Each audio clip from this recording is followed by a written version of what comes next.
Hey everyone, and welcome to Already Cancelled. I am Peter, that is Connor, and we are going to talk about Twin Peaks Season 1, Episode 5. It's called The One-Armed Man, which, I'm not going to lie, when I saw the episode title before I watched it, I went, oh, this should be good. One-Armed Man. Where do you begin? I don't know. I mean, we could just begin with the one-armed man. Let's begin with The One-Armed Man. So, Hawk finds the one-armed man that he spotted.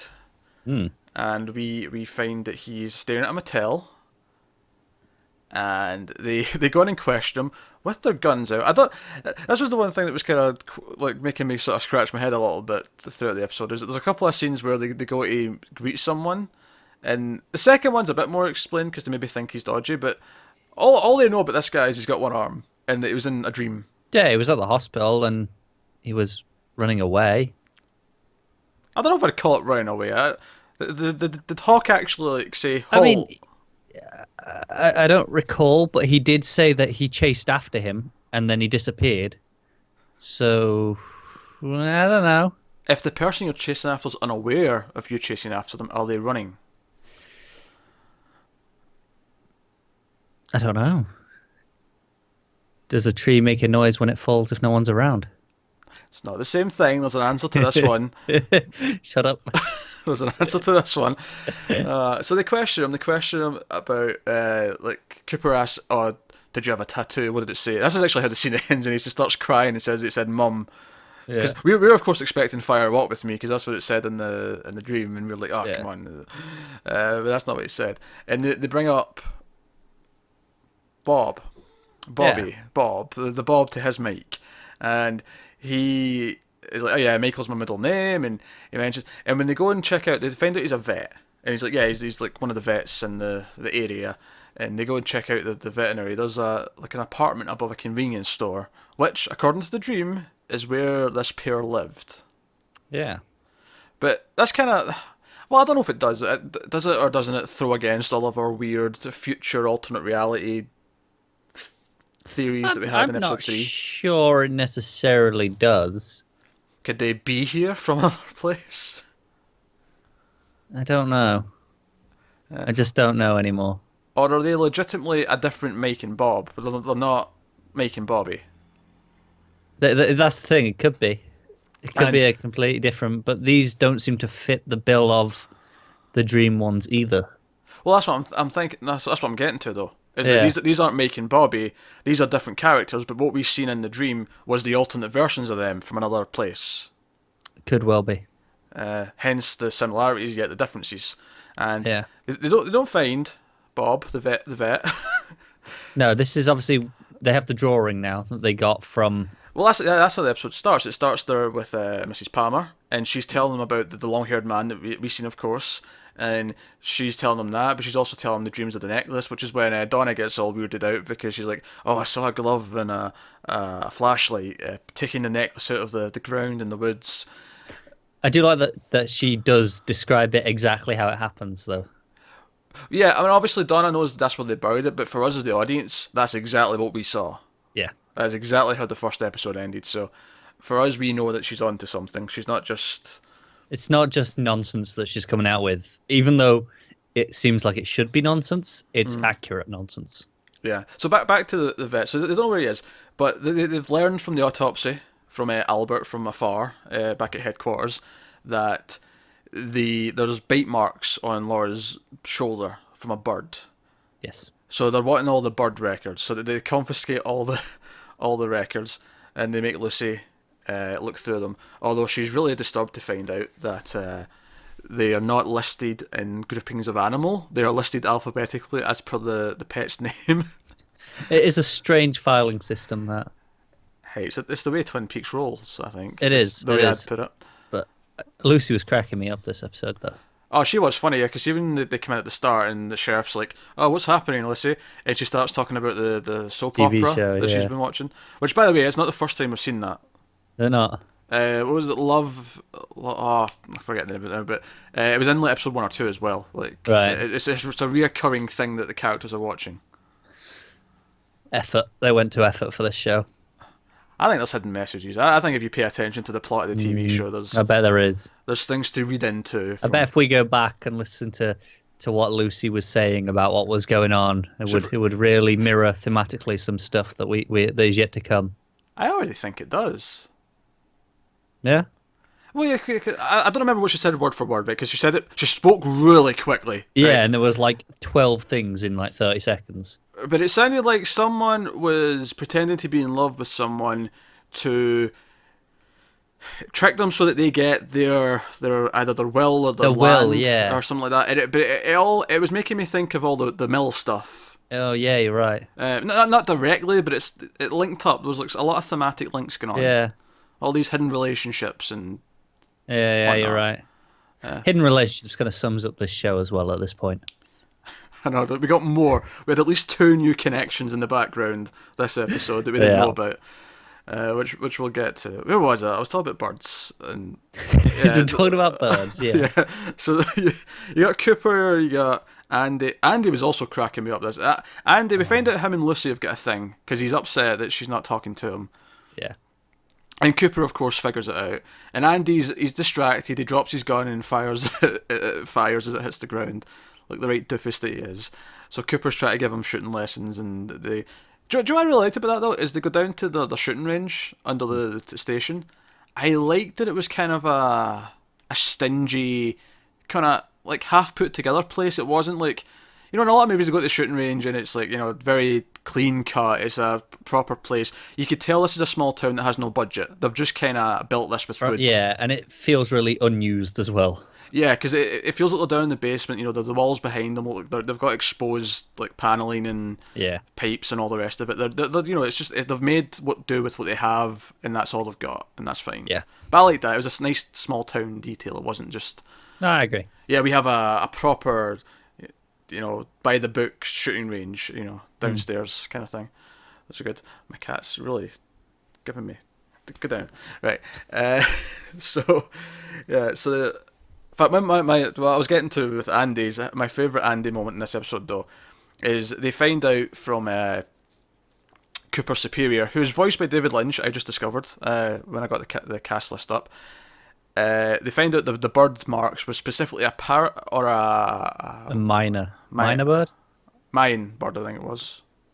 Mayan? Something like that, yeah. But he opens a file. Because basically they've all decided to go help Lucy because it turned out this is going to be a much harder job because we have to look through everything to find everything. Yeah. And he just opens the file and goes, Waldo! and stands up, which is such a good joke in and of itself. But it's a bird named Waldo. Yeah. And it belongs to Jacques Renault. Jacques Renault, yeah. I was questioning my pronunciation of the French name. Who's the Canadian who's been helping smuggle drugs. Works at the baker bar. Yep. And working with Leo, all that nonsense. Who we heard mentioned a lot in this episode. We never seen him in this episode, but there was a lot of. He was very important to the episode still. Yeah, we've still been thrown all around a lot. We'll get to more of his other mentions in a bit, but they find out he owned a bird that could match the description. Yeah. Of the thing. Oh, but just one minor detail I want to point out. When they went to the vets. Cooper made Andy buy some twine because they couldn't get a match for the twine that was tied around our wrists.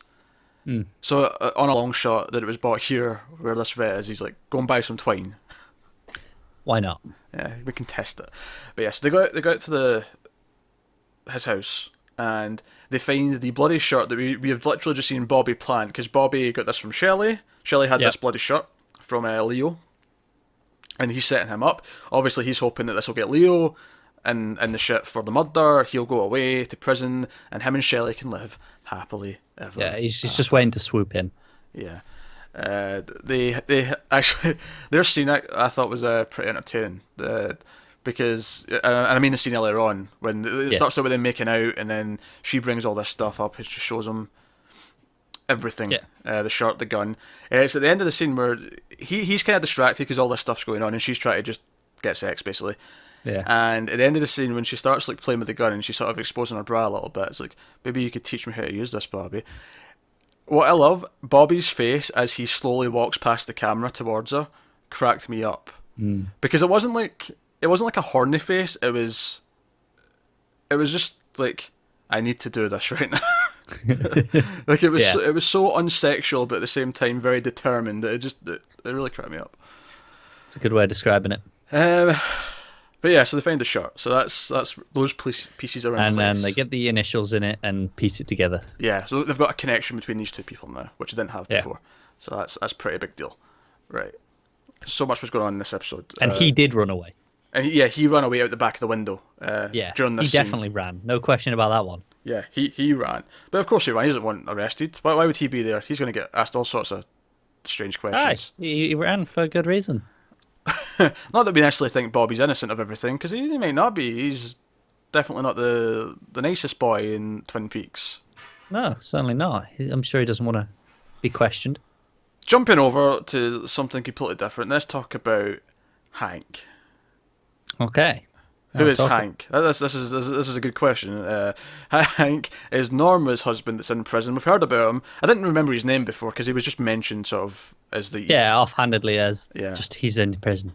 Yeah, the husband that's in prison. Obviously, she's with Big Ed. She wants to be with him, but Hank's up for parole. And we finally meet him in this episode. We meet him at his parole hearing, and he kind of asks, and like it's like he's presenting it as a genuine, like, I've changed. I want to be different for you. But you kind of, there's like a subtext to everything he's saying where you're like, nah, you're kind of threatening her here. It feels like a threat.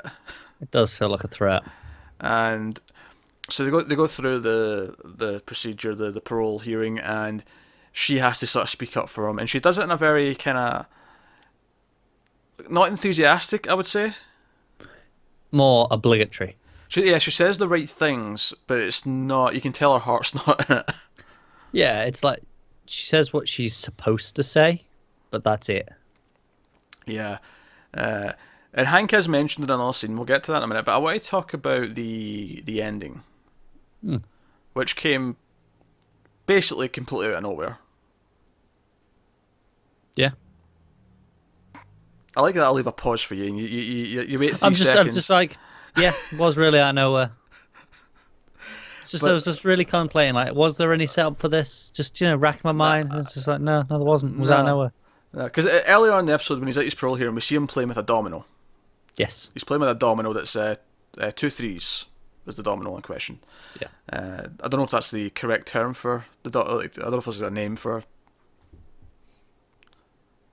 I wouldn't have thought so. I mean, it's just a domino with 2 3s on, isn't it? Yeah, I know. I feel like a gambler might have lots of nicknames for all the pieces. Well, screw them. The doubles especially. I feel like the doubles probably have... So it's a 3er, isn't it? It's a 3er. I don't know. I'm making it up as I go here. But anyway, at the end, Jocelyn, she makes Peter sandwich. They bond a little bit. They seem to get on quite well. He invites her to he's a partner, a mixed fishing tournament that he wants to partake in. Pete must be the most innocent person in the entire show. He's there for his fish, and he's definitely the killer. Possibly, but she gets a phone call.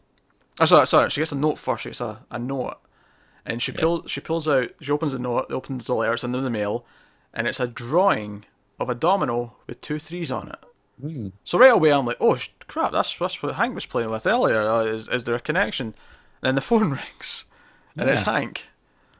And really want you to know this connection's there, doesn't it? Just in case you missed it. Just in case you missed who had that earlier on. And he's, oh, did you get my message? And he's like, oh yeah, I'll be seeing you real soon. And it's very ambiguous at this point as to what the nature of this relationship is. Yes. Because, again, it felt kind of threatening. Yep. But at the same time... it could also be kind of sexual.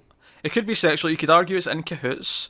But also, I mean, as soon as she opened it, I was like, wait a minute. They mentioned in the parole hearing that he's in prison because he ran someone over. And they said it was a homeless person, I think, in the scene, but my mind was still going, well, what? We know her husband died. I don't think we've heard how he died. I don't think we have. Could it have been? And you know what? That would tie in real nicely with that will stuff that Lucy was on about. Lucy is the key to all of this. Yeah, she's on the ball here. Yeah, Lucy knows exactly what's going on. She just doesn't have any idea that she knows. Yeah, of course not. But no, this was like a big thing out of nowhere at the end. And I'm like, huh, because that's what we need. We need another connection between two characters that had no connection before, in secret that no one else knows about. Yep. Just literally everything in this show is just secrets and relationships. You sound like you're complaining. I'm not. I'm just saying that's just. I don't think that's what I expected originally going into the show. I didn't expect to be so soap opera-y, actually, which obviously it makes sense because that's what Lucy was watching. That's where the link comes from there. But in terms of the relationships and that sort of thing, it is very soap opera. Yeah. So we have this connection now. And the other time Hanks mentioned is in the scene where Leo meets with Benjamin. Benjamin and Leo, I don't think we had a connection between them before. I don't recall. I don't believe so. But they are in cahoots. Benjamin is paying Leo off to burn down the mill and make it look like arson. And they're going to try and blame Jocelyn. That was set up in the earlier scene with him and Catherine. So we see that, but we also see that Leo's quite happily killing people because he's killed Jacques' brother. Yeah. Who's lying there wrapped up at the side. So we know he's perfectly willing to kill people. Which probably explains the bloody shirt, but I don't necessarily think it's going to be Laura's blood. Yeah, that would be too obvious, wouldn't it? I mean, we've said it the whole time. It's too obvious for it to be him because he is the obvious dick that's the suspect. It's too obvious for it to be him. But no, this was all good stuff, dark and brooding and all the rest of it. But the most interesting part of the episode for me is the fact that after Donna hears what she hears from Mrs. Palmer, and she tells James, and they go out towards the end of the episode, and they go to where the necklace was to see if it's still there, and it's not, of course. Yeah. And Donna explains to James that, well, her mother's kind of kooky, and she's always claimed to see things, and Laura could do the same. Yeah. And all I could think was, okay, first of all, if this is actually a thing that she can do, she can see things, and if we're accepting that Cooper in a way can also see things in his dreams, that explains why they're both seeing these elements. Yeah, and it's not even something that we're disregarding as, they're just being crazy, because we know she's accurate. Yeah, we know she's accurate about that, and we at least know the long-haired man who is Bob. Both Cooper and her have seen him, so there's corroboration there. And like he says, he didn't go intentionally because he didn't want to push that image into her. Yeah, and he sees the drawing, he's like, oh, that's him. But the other part of that really interests me is that Laura could also see stuff. Yeah. And that makes me really curious, because it makes me wonder, well, she was so messed up, she was on cocaine, she had multiple boyfriends, she might have been working at One Eye Jack's, that kind of stuff. She was into a lot of shady stuff. And I'm wondering if, like, was she kind of, like, was this all a coping mechanism because she was seeing too much? Was she connecting to her counterpart in the other place? Yeah, perhaps. And was the cocaine and all that a way to try and dull it? Numb it and try and get rid of it? Yeah, very interesting. I hadn't thought of that. I don't know. I just as soon as she said that, Laura, I was like, oh, is that why she was doing all this? And my mind started going completely. But it's interesting. Or does it even just more of a simple thing? Is she now in this other place, and she is actually contacting Cooper? Is that maybe the way we're going with it? Well, as in, like, when she died, she crossed over into that other place? Yeah. But, of course, we haven't talked about Laura's cousin yet. We haven't, no. Played by the same actress, looks identical to Laura, and James, of course, gives us the reaction we all want where he sees her. Just some different hair and some glasses. Yeah, at the diner. And which is interesting because it wasn't in the dream from Cooper in episode 3. Wasn't the woman he saw that looked like Laura? Didn't she say it was her cousin? Her cousin, yeah. Yeah. So that's interesting. So is that the cousin from another place? Is it interesting now that we've not seen Bob, but we've seen Mike, the one-armed man. Yeah. And we've now seen what our version of the cousin would be, Madeleine. Yes. So 2 of the 3 people that from this other place that we've seen versions of, we've now seen our realities versions of, assuming we're going with different realities here. Yeah. I'm wondering if it's not realities? I don't know. What if it's more metaphorical extensions of these people, because obviously this cousin looks very different, whereas the cousin in the other place was identical to Laura. Yeah. Whereas here, she's got different hair, she's got the glasses. I mean, obviously it's the same actress, but they've made an effort to make her look like a different person still. Just with a family resemblance. So I'm wondering if it's a little bit different, where it's not that they're meant to be the same person. Because obviously with the one-armed man, it's very similar, right? Like that's the whole idea. Mm-hmm. Whereas she's kind of different, so I'm not entirely sure. It can't be a coincidence, though, that was... It can't be a coincidence, no. She said cousin in a dream, and now we have a cousin that looks like her. No, it can't be a coincidence. Nothing's a coincidence in this show. No, it's all connected. It is. Everything's connected. Oh, man. I hate this show. It makes me think. I have to use my brain. Yeah, we think, but we don't feel like we get anywhere. We get so far, and then it's just like... And then as soon as it gets to the next episode, it just flips everything. Yeah. But I enjoyed that. Do you know what I noticed as well? Because they've been reusing the same music a lot. I noticed in this episode they had like new versions of a couple of things creeping in. I thought it was very interesting for the cousin, actually, because obviously we have Laura Palmer's theme. Yeah. Which is the one with the piano. Yeah. And they actually played like a distorted backwards version of it for her cousin. Much like the distorted backwards speak. Yeah. Yes, it was that, which I thought was interesting. It was kind of, I'm trying to describe, it was filtered, so it was kind of like an almost underwater sounding. Like it was a reflection of the piece, like an echo. That's the sort of way I'm trying to describe the piece here. Nice thematic link there, I think. Yeah. Of course, the other big plot point I think is really worth pointing out, beyond the fact that they find what appears to be a poker chip inside Laura's stomach, and It says they can see the J, which again, back to I meeting J in the diary. But now they must be going to One-Eyed Jack's next episode. They have to. They've got multiple pieces too much of evidence now. Yeah. But speaking of that, though, Donna and Audrey have made a little deal in the bathroom. Audrey says that she talks about how she wants to try and get a charming stranger to whisk her away to other things, and she wants to do that by helping solve the case. And of course Donna wants to solve the case because Laura was a friend, and they decide that they're going to try and get a job at the boutique counter that both Laura and the other girl who were taken were working at. They're going to try and get into One-Eyed Jack's. And we see the start of this plan kind of happen because Audrey goes to her father and gives him this big heartthrob story about how she wants to take over the business one day and she wants to start at the bottom. Maybe I could work at the counter at the perfume place, start there.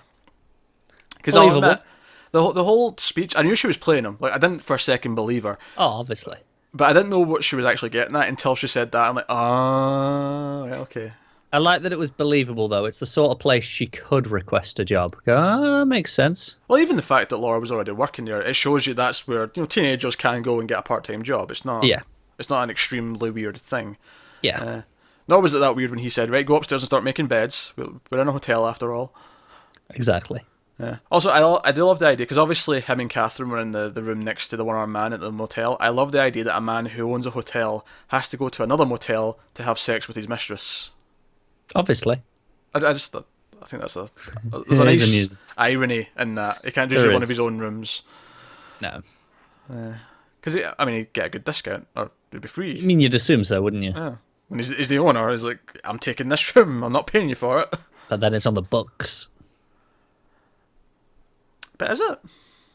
I mean, they still got to sign the keys out. Keys can't just go missing. What if someone comes in and goes, sorry, all the rooms are full? Yeah. Who's in that room? Yeah, but maintenance and stuff would have master keys and... Well, yeah, but they'd have to sign the main keys out so they don't get given away to someone else accidentally. You just take them off and just tell whoever's working at the counter not to do it. I don't think it's that much of a stretch. I don't know. Clearly, I don't know how hotels work. I just don't think you've thought about how to corrupt the system. Probably not, no. Hotels are not my forte, I'll be honest. I think there's ways you can dance your way around it. And I get what you're saying, but I think you could easily just do a couple of things to... It's easy to just go somewhere else, though, isn't it? Aye. And he's clearly very rich. He doesn't really care about $10,000 at one Exactly. point. So he's clearly not worried about $100 motel bill or whatever it would cost. Seems expensive for that motel, but sure. For that motel, sure. You know what I mean? I'm just Yeah. Just picked point a out random that amount. one did not seem like $100. all right. $40 for the night. I don't know. It's more reasonable. Anything else? Have I glossed over anything? Any other theories you want to The talk about? red sports car, The red sports car. Yeah, Leo has a red sports car. which we got mentioned earlier in the episode, didn't we? They got told that the guy had the red Camaro. Who had the red Camaro? They didn't say. He said he was he was following the car that night. Yeah. And it was, I'm pretty sure it was that car. Jacoby. Yes. Jacoby. Yeah, it was Jacoby. yeah. He was following the red Camaro, Yes, you're right. We did hear about that at the start of the episode. Yeah. which Good I'm catch, good assuming catch. is that one. I'd forgotten about that scene. I'm not gonna lie. Honestly, I forgot until I saw the car, Yeah. which is why I was struggling to remember the full context. Was like someone mentioned that and they were following it. It was But I couldn't remember Jacoby. There you go. Yeah, we got there together. Yeah, because it was right at the start of the episode, and so much other interesting stuff happening. One-armed man. Yeah. No, exactly. Palmers have got superpowers and can see things like Cooper, Hanks. That so much happened There after was a that. lot. I feel like, especially after the last episode, which I feel like was slow in comparison. It wasn't a bad episode, but yeah, it was just little bits. Whereas this was like, nope, here's another big, massive info dump of everything in one go. yeah. Because we spoke last week, it was kind of hard. But last week was much shorter. We only went for about maybe 10 to 15 minutes, something in that range, and it was because there just wasn't as much stuff to talk about. Whereas this week again, it feels like, oh crap, there's all this stuff. It's throwing wrenches into some of our speculation. And stuff. And by the way, if you've got the one-armed man and the long-haired guy's names mixed up, I apologise. Someone did leave a comment on the episode 3 video, I think correcting us, but I wasn't sure. I wasn't sure which way, if we had it wrong, or I need to go back and check. But Basically, there's a one-armed man and there's a long-haired man. one's Mike, one's Bob, and if we've got it the wrong way around, That's good enough. I apologise, but Yeah. we're on the right track otherwise, I think. We may have said the wrong names, but the information we're relaying other than that is probably correct. Yeah. So, no, I'm curious. I want to see inside One-Eyed Jacks. Well, obviously, we've seen inside One-Eyed Jacks with the Ben and Jerry. But you want to see it properly from an outsider's perspective. Yeah, I want the girls to get in there. I want the cops to get in there. Cooper and that. Yeah. And dig into this. I like that their plot's also becoming investigating the crime. So we're going to see it from two different fronts, and they might get different information, and then we can piece it together. And then the grand scheme of things, which by the way, I loved that Jacoby scene at the start. The map that was up was what was the place Cooper said he always saw in the dream? Tibet. Tibet. It was a map of Tibet. Yeah, and he talks about it, yeah. But there was another one during that scene. Jacoby says, it's talking about he never got to penetrate. Oh yeah, that was like And I was such like, a. oh, does that mean he never did sleep with her? Yeah, because Cooper even flat out says she slept with 3 men that night. Would you Yeah. one of them? And he's like, oh no, that wasn't me. And he talks about how Laura had so many secrets, so she built a fortress around them to keep them tight. And I was never able to penetrate that fortress. Because he says that before Cooper asks him. Was it before that? That's yeah. before, yeah. Because that's why I was thinking it. And what was funny about that is I didn't take it quite that way. You may be right. I can see why that would mean that. To me, it was more like he was using an overtly sexual term when he didn't need to, and it was. Well, yeah, I agree, but that's what Yeah. when he said he never got to was like, huh. So for all this trying, it never actually panned out. Like even for everything we've seen of the opposite of him being suggestive in that manner. Maybe he was obsessed and he wanted to, but he never. It was unrequited. that. Yeah. Which then opens up the third slot once again. I'm not even sure we've filled the first 2 slots really. We're not, but we can maybe rule him out. Yeah. Oh, aye, so much to go on. Only 5 episodes in. Alright, plenty more to go. Hopefully that was another fun discussion. We'll be back next week with episode 6. Remember, once we hit season 2, we're going to go 2 a week because we need to finish before the new season starts in May. So, and we've done the math. So Yeah, it works out. So the final week we'll have 2 episodes and the movie. yes, and then We'll have a full week then until the new episode. that's the plan, unless we've miscalculated. But if we have miscalculated, it'll be off by maybe a week, and we'll just have to squeeze in something or whatever. But We'll fit it in. we'll fit it in. That's what she said. So that's episode 5 of Twin Peaks: The War on Man. Let us know what you thought of this episode in the comments below. Again, no spoilers, please. But thank you very much for watching, liking, subscribing, all that stuff. It helps us out a lot. And hopefully some of our insane ramblings and observations have... and I have no doubt we missed stuff. I have no doubt there's small things that, on a repeat viewing, perhaps... Yeah, there's only so much we can pick up without knowing what we're looking for. Yeah. So I'm deeply interested. So yeah, all those different pieces in place. We know Leo's up to, he's going to burn down the mill for Benjamin. We know that both Audrey and Donna are investigating. We know where Cooper and that are with the shirt and all that. We got all these pieces all moving forward. What we don't know is what Hank and Jocelyn have got to do with each other, but we know there's a thing. Well, I'm sure we'll get there. So that's where we are. Thanks for watching, guys. Stay weird. We'll see you next time.